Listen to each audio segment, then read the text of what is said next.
सुबह जुनून ट्रैफिक में फंसी हुई थी। आज मुंबई के रोड पर ट्रैफिक ही ट्रैफिक था, जैसे आज ही सबको कहीं जाना हो, या यूं कहे कि कुदरत का इशारा हो जुनून को रोकने के लिए। जुनून ऑटो में बैठे परेशान हो रही थी, क्योंकि आज उसका दूसरा इंटरव्यू था और ट्रैफिक की वजह से जुनून को थोड़ा लेट हो रहा था। इसलिए जुनून ऑटो वाले को पैसे देकर फुटपाथ पर चलने लगी। Royal umpire. जुनून दौड़ते हुए कंपनी के अंदर चली गई और रिसेप्शनिस्ट के पास जाकर बोली, मैम, मैं यहाँ इंटरव्यू देने आई हूँ, तो आप बता सकती है कि इंटरव्यू कहाँ हो रहा है? रिसेप्शनिस्ट बोली, go straight and take left. Receptionist की बात सुनकर जुनून ने स्माइल करते हुए बोली, थैंक यू। जुनून इतना बोलकर जाने लगी। वहीं हसरत भी ट्रैफिक में फंसा हुआ था। हसरत कार में बैठे अपने आईपैड में देख रहा था। तभी हसरत का फोन रिंग होने लगा।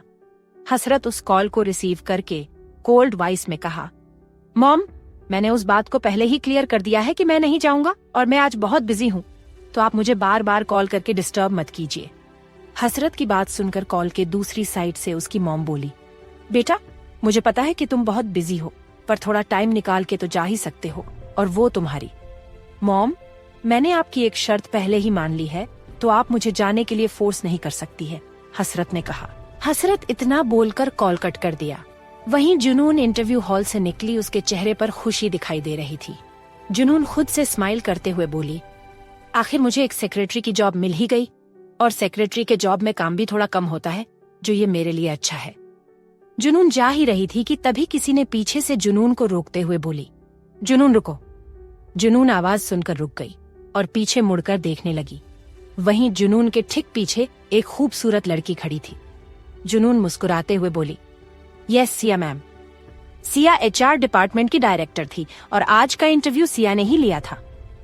सिया बोली, ऐसा पहली बार हुआ कि सीईओ सर किसी का रेज्यूमे देखते ही अपनी सेक्रेटरी की जॉब दे दी, तो इसके लिए कंग्रेचुलेशन जुनून। और हाँ, मुझे तुम्हें कुछ इम्पोर्टेंट बातें बतानी थी।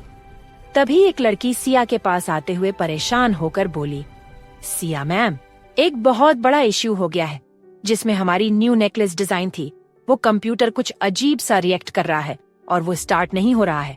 वो लड़की थोड़ा डरते हुए बोलो, अगर ये न्यू डिजाइन आज लॉन्च नहीं हुई तो हमारा 300 करोड़ का लॉस हो जाएगा। उसी वक्त सिया बीच में बोली, तुम इन सब बातों पर ध्यान मत दो, पहले तुम कंप्यूटर एक्सपर्ट को बुलाओ और फिर सीईओ सर को इन्फॉर्म करो।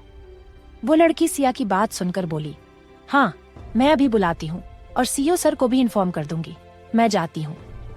सिया अपना सर हाँ में हिला दिया और एचआर डिपार्टमेंट की तरफ बढ़ गई और जुनून भी उसके साथ में चली गई। एचआर डिपार्टमेंट में कंप्यूटर एक्सपर्ट आ चुका था और वो अपना काम शुरू भी कर दिया था, पर उसके चेहरे पर एक अजीब सा टेंशन था, जैसे उसे कुछ समझ में ही भी आ रहा हो। वो क्या करे? कंप्यूटर एक्सपर्ट ने परेशान होकर कंप्यूटर पर अपना हाथ चलना बंद कर दिया। सिया उसे ऐसा करता देख कंप्यूटर एक्सपर्ट से बोली, क्या हुआ? आप इसे स्टार्ट क्यों नहीं कर पा रहे हैं? कंप्यूटर एक्सपर्ट ने परेशान होकर कहा, सॉरी मैम, मैं इसे रिस्टार्ट नहीं कर सकता, क्योंकि इस कंप्यूटर में वायरस डाला गया है।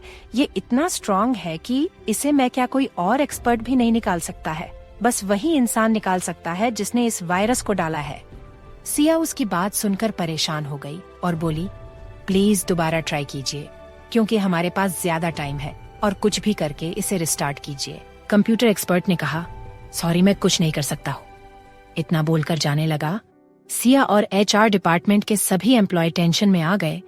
उन्हें अब कुछ समझ ही नहीं आ रहा था कि वो क्या करे, क्योंकि डिजाइन लॉन्च होने में कुछ ही घंटे बचे थे। वहीं जुनून कंप्यूटर को लगातार देख रही थी।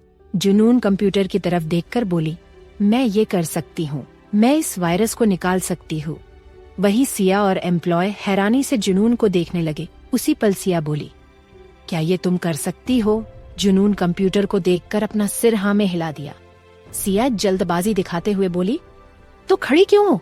जितना जल्दी हो सकता है उतना जल्दी इस वायरस को निकाल दो और इसे रिस्टार्ट करो।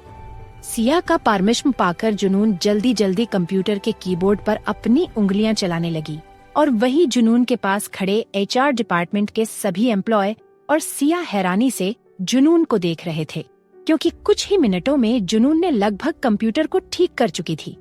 तभी जुनून इंटर प्रेस करते हुए बोली, done ma'am, please check your important document whether it is correct और नॉट।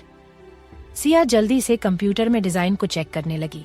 सिया डिजाइन को देखकर खुश हो गई और जुनून से बोली, I am very impressed with you. Siya जुनून से आगे बोली, मुझे बहुत खुश है कि तुम जैसे टैलेंटेड लड़की हमारे सीईओ सर की सेक्रेटरी है। मैंने जब तुम्हारा रेज्यूमे देखा था तब तुम्हारा रेज्यूमे मुझे कुछ खास नहीं लगा था, पर अब मुझे पता चला कि क्यों हसरत सर ने तुम्हें अपनी सेक्रेटरी सिलेक्ट था। सिया की बात सुनकर जुनून को कुछ अजीब सा लगा, फिर भी एक स्माइल करते हुए बोली, थैंक यू मैम, अब मैं चलती हूँ। कुछ देर बाद हसरत कंपनी में आ चुका था। हसरत को इन्फॉर्म कर दिया गया था कि सिचुएशन अब हैंडल हो चुकी है। वहीं हसरत केबिन में हेड चेयर पर लीन था।